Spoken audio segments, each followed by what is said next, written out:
আল্লাহ তুমি আমাকে কাদের হাতে ন্যস্ত করলা? আল্লাহ তুমি আমাকে কাদের হাতে ন্যস্ত করলা? ইলা আদুইন বাঈদিন ইয়াতাহাজ্জামুনি, আমাকে ঘর থেকে এত দূরে এনে, সে মক্কা থেকে কত দূরে, আমাকে ঘর থেকে এত দূরে নিয়ে এসে আল্লাহ তুমি তোমার শত্রুদের হাতে আমাকে ন্যস্ত করলা। ইয়াতাহাজ্জামুনি, যারা চতুর্দিক থেকে আমাকে পাথর মারতেছে। কি আবেগ দোয়ার মধ্যে, কি ভাষা, কি লফজ। ইলা আদুইন বাঈদিন ইয়াতাহাজ্জামুনি, তুমি আমাকে আল্লাহ ঘর থেকে বের করে এত দূরে নিয়ে আসলা, শত্রুদের হাতে সমর্থ করলা, তারা আমাকে চতুর্দিক থেকে পাথর মারতেছে।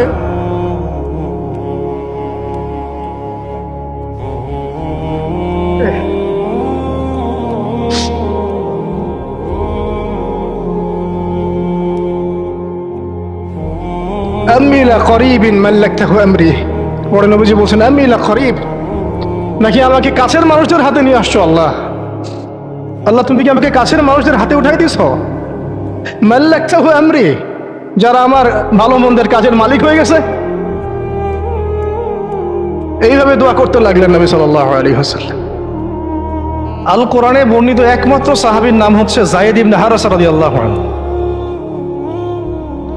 আমাদের এখানে যে ইয়াং ছেলেরা বসে আছেন সবার জন্যে যায়েদ বিন হারেসা রাদিয়াল্লাহু আনহু মহব্বত, ত্যাগ, ভালোবাসা, জীবন উৎসর্গের এবং জীবনের লক্ষ্য খুঁজে পাওয়ার একটা মূর্ত প্রতীক হতে পারে। একটু মনোযোগের সাথে অংশটা শুনেন, এটা শেষ অংশ।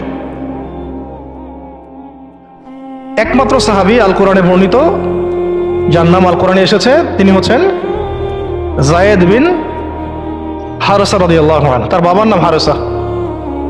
ঘটনা এমন ছিল যে ছোটবেলায় তার মা তাকে নিয়ে এক জায়গায় যাচ্ছিলেন। তো আগে তো ওই যে ডাকাতি হতো, জলদস্যুর আক্রমণ করতো না, এরকম তাঁবুর মধ্যে আক্রমণ হয়েছে এবং তার মায়ের কাছ থেকে সন্তানকে কেড়ে নিয়ে চলে গেছে। মায়ের জন্য কত কষ্টকর এটা। সন্তানের মহব্বত, এটা তো বাবা মারাই বুঝবে সন্তানের প্রতি মহব্বত কাকে বলে, সন্তানকে ছেড়ে থাকার কষ্ট, এটা যারা বাবা মা হয়েছেন তারাই তো বুঝবে। এদিকে বাবা মা পাগল প্রায়, সন্তানকে খুঁজে পাওয়া যাচ্ছে না, আর দস্যুরা তাকে নিয়ে ওকাস বাজারে বিক্রি করে দিয়েছে। বাজারে ওকাস, এটা ছিল মক্কায় একটা বাজার, ওখানে মেলা হতো, ওকাস ওখানে বিক্রি করে দিয়েছে। তো ঘটনাক্রমে তখন তার বয়স মাত্র কত হবে, 8 থেকে 10 বছর। ঘটনাক্রমে তাকে খরিদ করেছেন খাদিজা রাদিয়াল্লাহু আনহা। খাদিজা রাদিয়াল্লাহু আনহার আত্মীয়, খাদিজা রাদিয়াল্লাহু আনহার আত্মীয়। তখন কিন্তু নবী সাল্লাল্লাহু আলাইহি ওয়াসাল্লাম নবুয়ত পান নাই, মানে ওহী আসেনি এখনো, বিয়েও হয়নি এখনো। খাদিজা রাদিয়াল্লাহু আনহার সাথে এখনো বিয়ে হয় নাই। তো তার আত্মীয় তাকে কিনে নিয়ে আসছেন, এনে খাদিজা রাদিয়াল্লাহু আনহার খেদমতে দিয়ে দিয়েছেন। খাদিজা রাদিয়াল্লাহু আনহার সাথে যখন নবী সাল্লাল্লাহু আলাইহি ওয়াসাল্লাম বিয়ে হলো, তখন তো তার বয়স 40, আর আমাদের নবী সাল্লাল্লাহু আলাইহি ওয়াসাল্লামের বয়স 25। এটা বাংলাদেশে হইলে বাংলাদেশের মানুষ মেনে নিত না, তালাক করাই ছাড়তো অনলাইনের মাধ্যমে। কথা বুঝতে পারছেন? যদিও দুজন সুখী, যদিও ধরেন দুজন সুখী একে অপরকে পেয়ে, এখন যদি আমাদের এখানে কোনো ভাই 40 বছর বয়সের কোনো মেয়েকে বিয়ে করে, যার নিজের বয়স হচ্ছে 20 বা 25, সমাজই ওকে তালাক দেওয়া ছাড়বে, যদিও সে ওই মেয়ের সাথে সুখী। হ্যাঁ, বিয়ে কেন্দ্রিক যত জাহালাত, এগুলোই দূর হয় নাই সমাজ থেকে এখনো। রাসূল সাল্লাল্লাহু আলাইহি ওয়াসাল্লামের সাথে বিয়ে হলো। বিয়ে হওয়ার পরে এমন হয় না যে আপনি কাউকে বিয়ে করেছেন এবং তাকে খুব পছন্দ হয়েছে, দুজনকে বেশ সন্তুষ্ট আর কি। তেমন আপনি চান না তাকে কিছু হাদিয়া দিতে, হাদিয়া তোফা দিতে মন চাবে না? হাদিয়া দিয়ে কি আবার কেউ ফেরত নেয়? হাদিয়া তোফা দিতে তো মন চাবে। খাদিজা রাদিয়াল্লাহু আনহা হাদিয়া দিচ্ছেন নবী সাল্লাল্লাহু আলাইহি ওয়াসাল্লামকে, যে হে মুহাম্মদ, আমার খুব প্রিয় একজন দাস আছে, আমার খুব প্রিয় একজন দাস আছে, এবং তার চেহারা দেখে আমি বুঝতে পারি যে সে খুব বুদ্ধিমান এবং সে খুব সৎ। চেহারা দেখলে বোঝা যায় না মানুষের? চেহারা কিন্তু কথা বলে, চেহারাও কথা বলে, তবে দেখার চোখ থাকতে হবে, দেখার মতো চোখ থাকতে হবে। গুনাহের চোখ দিয়ে তো কারো চেহারা পড়ার সুযোগই নাই। যেমন আনাস রাদিয়াল্লাহু আনহু, তার জন্য নবী সাল্লাল্লাহু আলাইহি ওয়াসাল্লাম দোয়া করে দিয়েছিলেন না? তার মা দেখেই চিনে ফেলছেন যে হ্যাঁ উনি শেষ নবী, এই চেহারা কোনো মিথ্যাবাদী চেহারা না। এরকম করে কথা বলা হচ্ছে, ইয়া রাসূলুল্লাহ আমার ছেলের জন্য দোয়া করে দেন।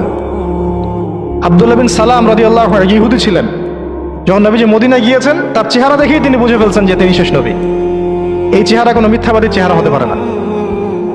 ওই চোখ থাকতে হবে এবং ওই কলব থাকতে হবে পড়ার জন্য।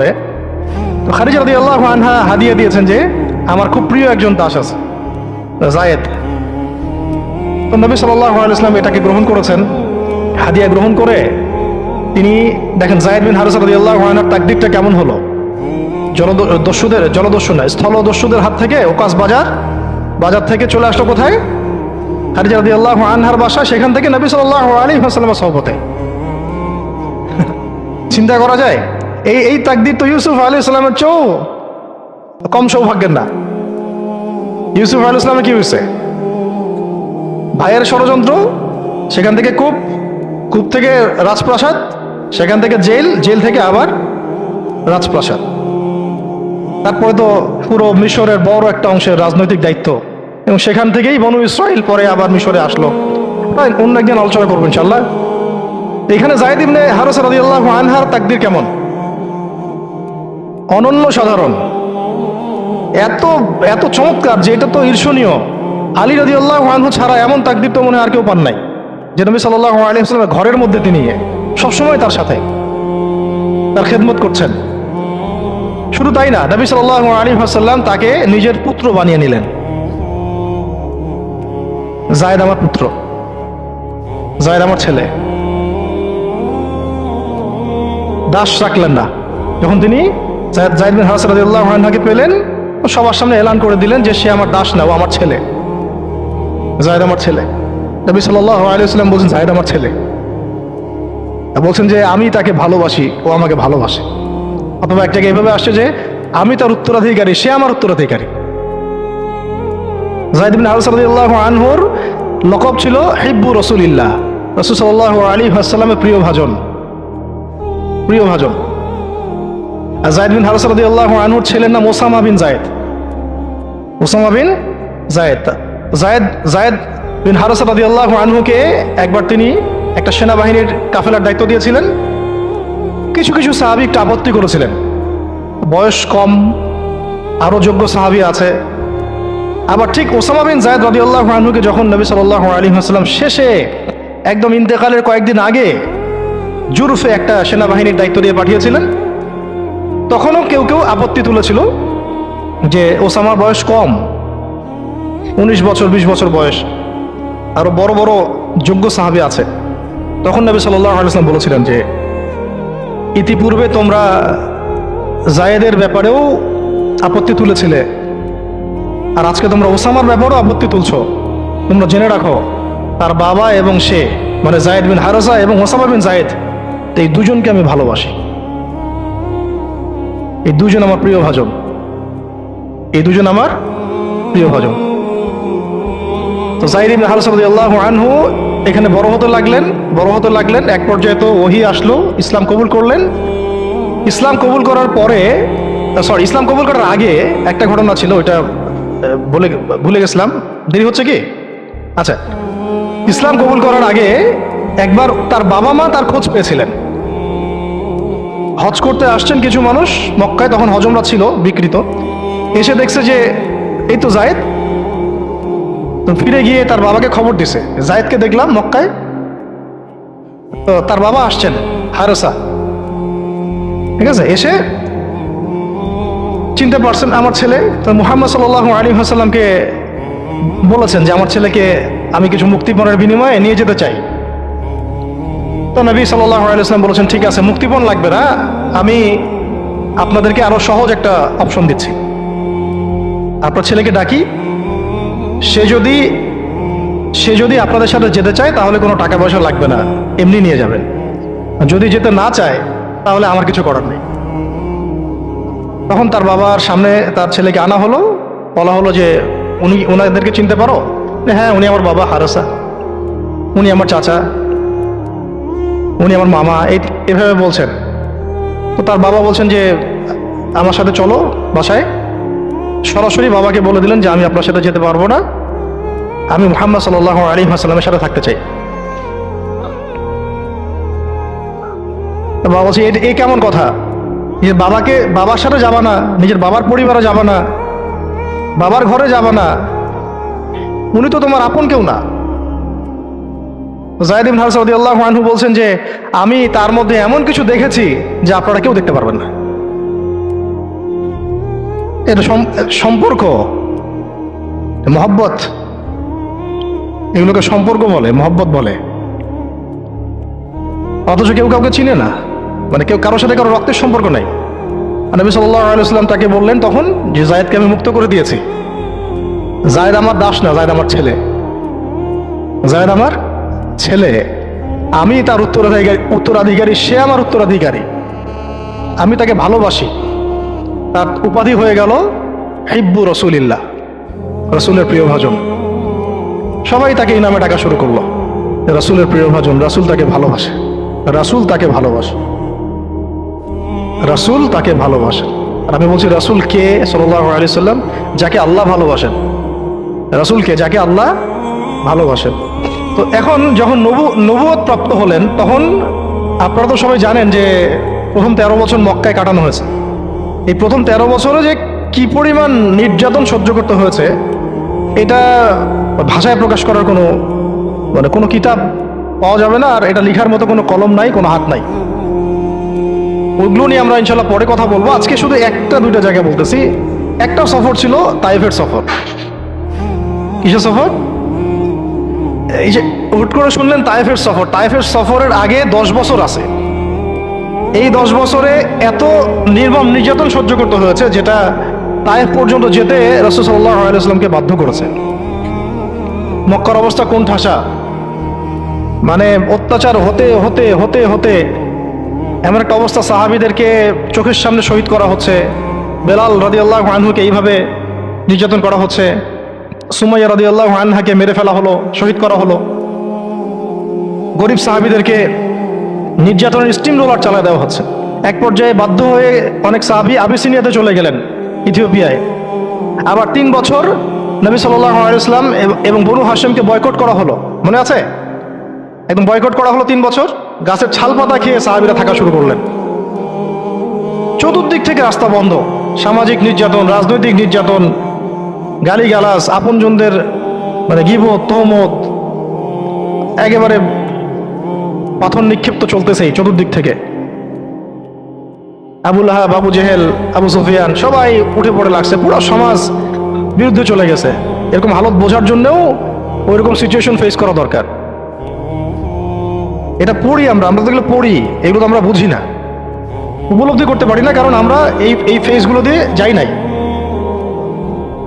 যারা টুকটাক গিয়েছেন তারা কিছু রাজ করতে পারে। এরকম একটা অবস্থায় যখন চতুর্দিক থেকে রাস্তাটা বন্ধ মনে হচ্ছে, তখন নবী সাল্লাল্লাহু আলাইহি ওয়াসাল্লাম তায়েফে গিয়েছিলেন, তায়েফের 3টা বড় বড় গোত্রকে দাওয়াত দিতে। উদ্দেশ্য হচ্ছে তায়েফবাসী যদি ইসলাম কবুল করত, তাহলে মক্কার এই কুরাইশদের বিরুদ্ধে একটা বড় সাপোর্ট পাওয়া যেত। ঠিক আছে, এটা কিন্তু একটা হিজরত, এটাও কিন্তু একটা হিজরত। এর আগে একটা হিজরত হয়েছে আবিসিনিয়াতে, তায়েফেও। এটাতে ওই সাফল্যটা আসে নাই, তায়েফবাসী ইসলাম কবুল করে নাই। পরবর্তীতে আল্লাহ পাক মদিনাবাসীকে কবুল করেছেন। ওগুলো আমরা পরে আস্তে আস্তে আলোচনা আনবো ইনশাআল্লাহ। আজকে শুধু এতটুকু বলছি তায়েফের কথাটা। এইখানে সময়টা চিন্তা করবেন, সময়টা ছিল জুন জুলাই মাস, জুন বা জুলাই মাসের মতো অবস্থা। মানে মানে কাঠ ফাটা রোদ বলতে আমরা যা বুঝি, প্রচন্ড রোদ, প্রচন্ড গরম, মরুভূমির উত্তপ্ত একটা অবস্থা।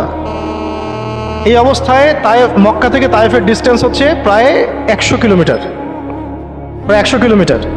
যারা তায়েফে গিয়েছেন তারা হয়তো জানবেন, এটা পাহাড়, মানে মাটির নিচ থেকে তায়েফ শহরটা দেখা যায়। এই যে পাহাড়ের গা বেয়ে যে উঠতে হয়, এখন তো গাড়ি আসছে, গাড়ির যুগ, এই গাড়ি দিয়ে উঠতেও এই নিচ থেকে উপর পর্যন্ত 40 কিলোমিটার।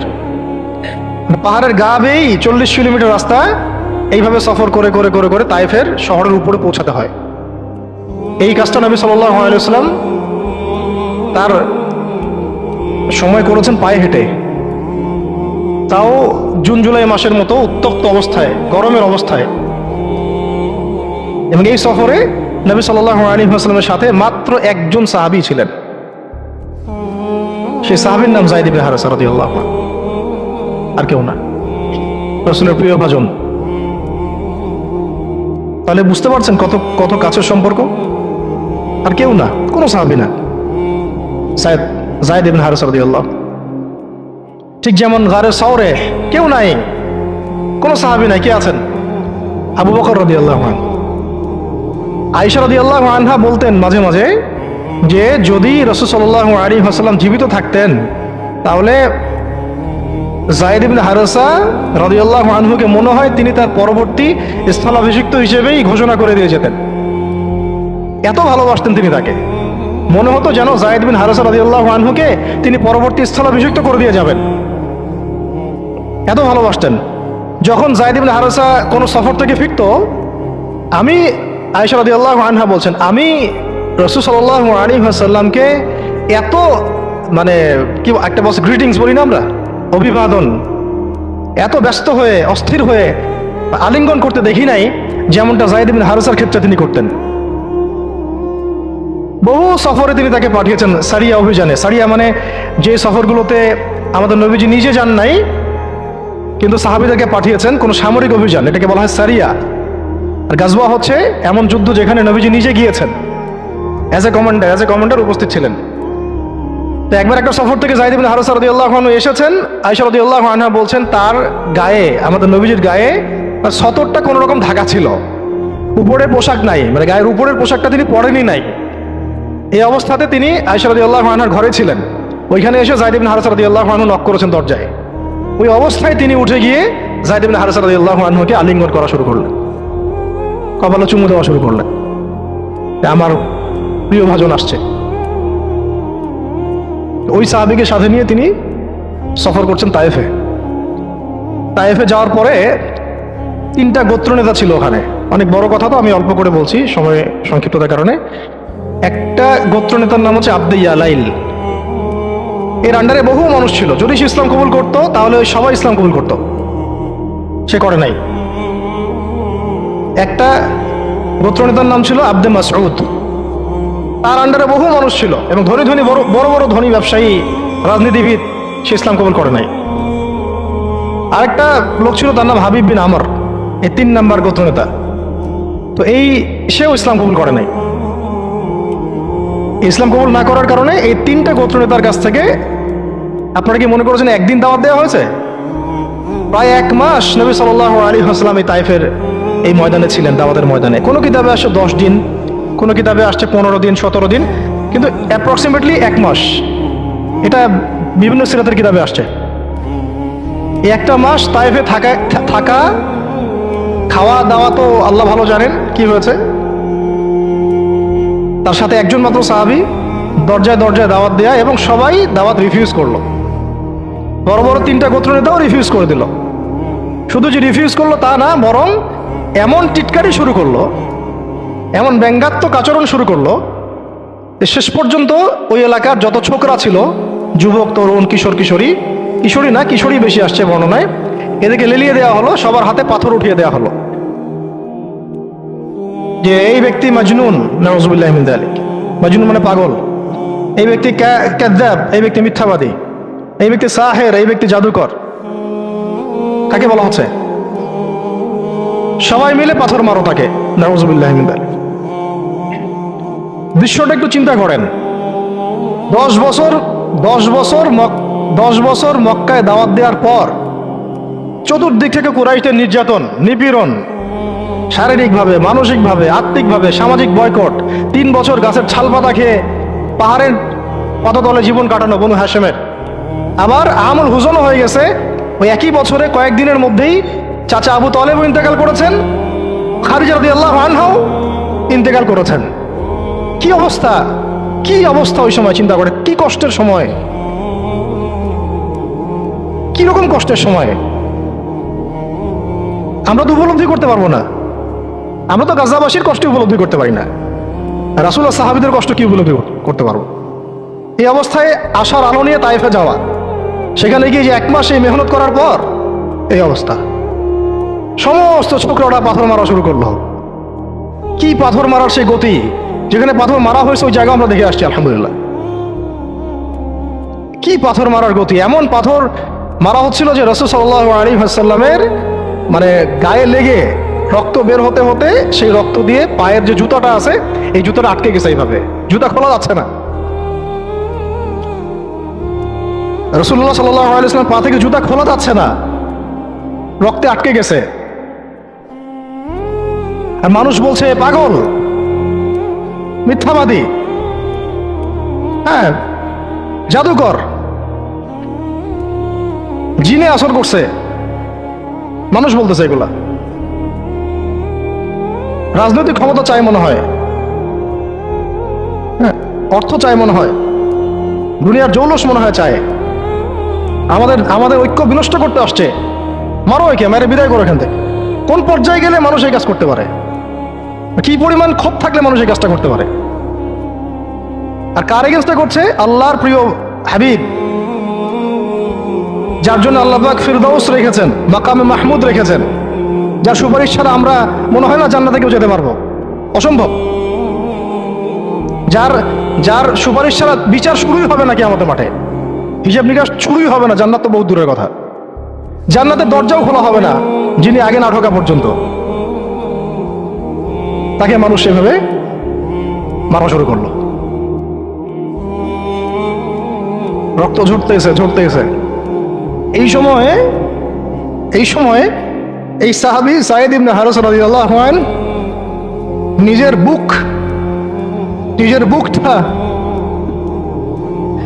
বুকটা নবী সাল্লাল্লাহু আলাইহি ওয়াসাল্লামের সামনে এইভাবে দিয়ে দিয়েছেন যে যতগুলো পাথর আসবে আমার গায়ে যেন লাগে, আমার নবীর গায়ে না লাগে। বুক যখন থেতলায় গেছে তখন পিঠ দিয়ে দিয়েছেন, ইয়া রাসূলুল্লাহ আপনার গায়ে একটা পাথর যেন না লাগে, আমার পিঠে লাগবে। এই সময়টা চিন্তা করেন, সাহাবীর কথা চিন্তা করেন, তাদের ত্যাগ তিতিক্ষার কথা চিন্তা করেন, ওই সময়ের সবরের কথা চিন্তা করেন। আর তায়েফবাসী নবী সাল্লাল্লাহু আলাইহি ওয়াসাল্লামের আপনজন ছিল। তায়েফের গোত্রে নবী সাল্লাল্লাহু আলাইহি ওয়াসাল্লামের দুধ পান করানো হয়েছিল। হালিমা সাঈদার গোত্র এটা। দূরের মানুষ আপনাকে যখন ভালো মন্দ বলবে আপনার অতটা কষ্ট হবে না যতটা আপনার কাছের মানুষ আপনাকে ভালো মন্দ বললে কষ্ট হবে। যখন আপনার প্রিয় মানুষেরা আপনাকে পাথর ছুড়বে, এই পাথরের আঘাত সহ্য করা এত সহজ না। কাফেররা, ফাসেকরা, জালেমরা, মুশরিক, মুনাফিকরা পাথর ছুড়বে, সেই পাথর আপনি সৌভাগ্যের সাথে বরণ করতে পারেন, সেই রক্তক্ষরণে আপনার কষ্ট হবে না। প্রিয় মানুষদের দেওয়া অপবাদ, মিথ্যাচার, গীবত, তহমত, পাথর আপনাকে এত কষ্ট দিবে, এই কষ্টের লোড আপনি সহ্য করতে পারবেন না। আর যদি আল্লাহ পাক আপনাকে সহ্য করার ক্ষমতা দিয়ে দেন, ইনশাআল্লাহ আপনি এমন ব্যক্তি হবেন যে ব্যক্তির হাতে আল্লাহ রাব্বুল আলামিন ইসলামের ঝান্ডা উঠাই দেবেন ইনশাআল্লাহ। ইনশাআল্লাহ যাকে আল্লাহ রাব্বুল আলামিন পুরো কওমের জন্য কবুল করবেন ইনশাআল্লাহ। এবং পুরো শক্তি আপনার সামনে একদিন না একদিন পরাজয় বরণ করবেই, সময়ের ব্যাপার। যায়েদ বিন হারেসা রাদিয়াল্লাহু আনহু নিজের বুকটা এইভাবে আগলায় দিয়ে রাখছেন, আমার গায়ে লাগুক ইয়া রাসূলুল্লাহ, আপনার গায়ে না লাগে। আজকে আপনি যায়েদ ইবনে হারেসাকে পাবেন কোথায়? কিসের ইসলামী বিপ্লবের কথা বলি আমরা? জামা ইমারা এটা ওইটা, যায়েদ বিন হারেসারাই তো নাই।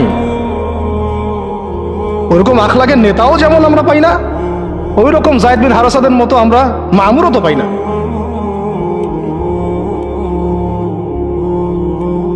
বরং এখন তো এমন যুগ চলতেছে যে মানুষ সামান্য দুনিয়াবী স্বার্থের কারণে, সামান্য দুনিয়াবী স্বার্থ, একটু মোহ, একটু দাম্ভিকতা, একটু অহংকার, একটু জিদ, একটু রাগ, একটু ক্ষোভ ইত্যাদির কারণে মানুষ, নিজের প্রিয় মানুষ আপনাকে মানুষের হাতে উঠাই দিতে পারে। সবাই মিলে তাকে পাথর মারো, আমি তাকে দেখতেছি। সবাই তাকে পাথর মারো, আমি তাকে দেখতেছি। যেন নিজের প্রিয় মানুষকে পাথর মারলে এটা দেখলে আপনার মনে আরো শান্তি আসতেছে।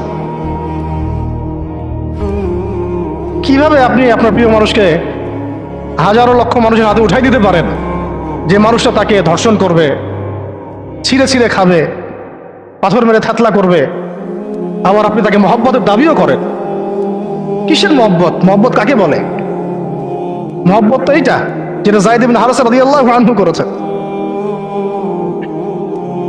এটা কি মহব্বত না? এইরকম মহব্বতের নিদর্শন কি আমাদের মধ্যে আছে? কাকে মহব্বত বলা হয় আসলে? আপনারা দৃশ্যটা চিন্তা করেন, এগুলো সিরাতের কিতাবে মজুদ, পড়েন, নিজের বুকটা তিনি আগলায় দিয়ে রাখছেন। ঠিক এরকমই উহুদের মাঠেও নিজের বুক আগলায় দিয়ে রাখছেন তালহা রাদিয়াল্লাহু আনহু। দূর থেকে একটার পর একটা তীর আসতেছে, ওনার গায়ে লাগতেছে। তীরের আঘাত কি চারটাখানি কথা? সাদ বিন আবি ওয়াক্কাস রাদিয়াল্লাহু আনহু পিঠ দিয়ে রাখছেন, ইয়া রাসূলুল্লাহ আপনার গায়ে যেন না লাগে। তোমরা জীবন্ত শহীদ দেখতে চাও, তালহাকে দেখো। 70-এর বেশি আঘাত তার গায়ে ছিল উহুদের দিন। সাদ বিন আবি ওয়াক্কাস রাদিয়াল্লাহু আনহুকে নবীজি বলছেন যে, হে সাদ, তীর ছুড়ো, তোমার জন্য আমার পিতামাতা কুরবান হয়ে যাক। কোন সাহাবীর জন্য নবীজি এমন কথা বলেন নাই যে তোমার জন্য আমার পিতামাতা কুরবান হয়ে যাক। এবং সাহাবীরা বলতেন, ইয়া রাসূলুল্লাহ আপনার জন্য আমার পিতামাতা কুরবান হয়ে যাক। একমাত্র সাহাবী সাদ বিন আবি ওয়াক্কাস রাদিয়াল্লাহু আনহুর জন্য নবী সাল্লাল্লাহু আলাইহি ওয়াসাল্লাম এই কথা বলেছেন। ওই ময়দানে উম্মে ওমরাও ছিলেন, মহিলা সাহাবী, অনবরত তীর ছুঁড়েছেন রাসূলের গায়ে যেন আঘাত না লাগে। ওই ময়দানে হানজালা ছিলেন, ছুটতে ছুটতে আবু সুফিয়ান পর্যন্ত পৌঁছে গিয়েছেন। ওই অবস্থায় তার শাহাদাত হয়ে গেছে, তাকে মারতে পারেন নাই, উল্টা তার গায়ে আঘাত লেগে গেছিল। গাসাসুল মালায়েকা, শহীদ হওয়ার পরে দেখা যায় তার দেহটা মাটি থেকে উপরে উঠে আসে আর দেহ থেকে পানি ঝরতেছে। নবীজি জিজ্ঞাসা করা হলো তার এই হালত কেন? নবী সাল্লাল্লাহু আলাইহি ওয়াসাল্লাম বললেন যে গত রাত্রে স্ত্রীর সাথে ছিল, সে জিহাদের ডাক আসছে, ওই বিছানা থেকে চলে আসছে, বেচারা বিছানা থেকে এখানে চলে আসছে। হানজালা রাদিয়াল্লাহু আনহু শহীদ হয়ে গেছে, ফেরেশতারা তাকে গোসল দিচ্ছেন, এই যে পানি দেখা যাচ্ছে। ওই মাঠে সাদ বিন রবি রাদিয়াল্লাহু আনহু ছিলেন, একদম শেষ নিঃশ্বাস যাচ্ছে তার অবস্থা। আমাদের নবীজি বললেন, সাদ বিন রবিকে খুঁজে বের করো, সে আমার প্রিয় ভাজন, তাকে খুঁজে বের করো। খুঁজতে গিয়ে দেখা গেল যে তিনি এইরকম একটা হালত, 60-70টা আঘাতের চিহ্ন নিয়ে প্রায় যান যাচ্ছে অবস্থা। সাহাবী বললেন, হে সাদ, রাসূল সাল্লাল্লাহু আলাইহি ওয়াসাল্লাম তোমাকে সালাম দিয়েছেন। রাসূল তোমাকে সালাম দিয়েছেন আর জিজ্ঞাসা করছেন তুমি কেমন অনুভব করতেছো এখন? সাদ বিন রবি বলছেন, রাসূলের কাছে আমার সালাম পৌঁছে দিও, আর আল্লাহর কসম আমি জান্নাতের ঘ্রাণ পাচ্ছি এখন। এটা বলতে বলতে তার শাহাদাত হয়ে যায়। আর তিনি বলতে বলতে একটা কথা শেষে বলে গিয়েছিলেন যে আমি চলে যাওয়ার পরে, তিনি আনসারদের নেতা ছিলেন, আমি চলে যাওয়ার পর তোমরা থাকা অবস্থায় যদি মুহাম্মদ সাল্লাল্লাহু আলাইহি ওয়াসাল্লামের গায়ে একটা আঁচড়ও লাগে, তোমরা আল্লাহর সামনে কোনো হুজ্জাত দিতে পারবে না। আমি চলে যাওয়ার পরে যদি মুহাম্মদ সাল্লাল্লাহু আলাইহি ওয়াসাল্লামের গায়ে একটা আঁচড়ও লাগে, তোমরা আল্লাহর সামনে কোনো হুজ্জাত দিতে পারবে না। আর আমরাও তো এখন দুনিয়াতে বেঁচে আছি, আমাদের নবী সাল্লাল্লাহু আলাইহি ওয়াসাল্লামের গায়ে কি না লাগতেছে, আমরা কি বা করতে পারতেছি। কত সাহাবী। একটা কথা বলতে ভুলে গেছিলাম, যায়েদ বিন হারেসা রাদিয়াল্লাহু আনহু ইসলামের পরে যে ভাই সম্পর্ক করে দেওয়া হয়েছিল, দিনী ভাই, যায়েদ বিন হারেসা রাদিয়াল্লাহু আনহু দিনী ভাই ছিলেন হামজা রাদিয়াল্লাহু আনহু, সাইয়্যিদুশ শুহাদা। তার হালত আমরা দেখেছি উহুদের মাঠে, এমন সিংহ যার সামনে কেউ লড়াই করতে পারে না। আর আল্লাহর যে সিংহদের সামনে কাফেররা পেরে ওঠে না, পিছন থেকে আঘাত করে, তাকেও পিছন থেকে আঘাত করা হয়েছে। বর্ষা বের হয়ে গেছে নাভির নিচ দিয়ে, ওই অবস্থায় মারতে আসছিলেন তিনি, ওয়াহশী তাকে শহীদ করেছিল। নবী সাল্লাল্লাহু আলাইহি ওয়াসাল্লাম তার লাশ দেখে অঝোর নয়নে কেঁদেছেন, কারণ তার বুকটা চিরে ফেলছিল কাফেররা, চিরে কলিজা বের করার চেষ্টা করছিল, পারে নাই, কলিজা বের করে চিবাই খাওয়ার চেষ্টা করছিল। তাহলে কাফেরদের ক্ষোভ চিন্তা করেন, কাফেররা আমাদের ব্যাপারে কি পরিমাণ ক্ষোভ লালন করে, তারা আমাদের ব্যাপারে কি পরিমাণ ক্ষোভ লালন করে, ভিতরে এটা আমরা জানিও না, বুঝিও না। আমরা ওদের সাথে বন্ধুত্ব করতে চাই, ওদেরকে আমাদের নিজেদের আপন মনে করি, ওদের হাতে আমরা আমাদের দিনী ভাইদেরকে উঠাই দিই, বোনদেরকে উঠাই দেই, আপনজনদেরকে উঠাই দেই। হামজা রাদিয়াল্লাহু আনহুর এরকম হালত। তার দিনী ভাই ছিলেন যায়েদ বিন হারেসা রাদিয়াল্লাহু আনহু। বহু ঘটনা আছে। আমি যেটা বলতে যাচ্ছিলাম ওইখান থেকে এদিকে চলে আসছি। এরপরে নবী সাল্লাল্লাহু আলাইহি ওয়াসাল্লাম তায়েফের একটা আঙ্গুর বাগানে প্রবেশ করেন, এত ক্ষতবিক্ষত অবস্থায়। আর পাথরের ঢিলকে আপনারা এত তুচ্ছ মনে করেন না, কিন্তু এটা কিন্তু এত তুচ্ছ বিষয় না, কিন্তু যন্ত্রণাদায়ক বিষয়। তার মধ্যে বললাম তার আপন মানুষ, কাছের মানুষ। আঙ্গুর বাগানে যাওয়ার পরে ওখানে আদ্দাস রাদিয়াল্লাহু আনহু, আদ্দাস নামে একজন বাগানের দেখভালকারী ছিল। এই বাগান ছিল আবার উতবা এবং শাইবার, বড় আঙ্গুর বাগান। এখানে ঘটনা ঘটে গেল, নবী সাল্লাল্লাহু আলাইহি ওয়াসাল্লাম বসে আছেন, জুতা খোলার চেষ্টা করছেন, এবং আদ্দাস তিনি এসে একটু খেজুর দিয়েছেন। মায়া লাগছে তার, তাহার এই লোকটাকে এইভাবে মারলো, মানুষটাকে এইভাবে মারলো। কিছুই চাচ্ছে না, কিছুই বলে নাই, খালি বলছে এক আল্লাহর ইবাদত করো, আর কিছু চাইছে নাকি? তো এক আল্লাহর ইবাদত করো বললো, বাস তাই বাস এইভাবে মারলো। আর মানবে না তা মারলো কেন? ও বেচারার কাছে খারাপ লাগছে, দাওয়াত কবুল করবে না তো মারলো কেন? লাঞ্ছিত করার কি দরকার ছিল? কবুল না করলে চলে যাবে, বা কবুল না করলে তারা ফিরাই দিবে, মারার কি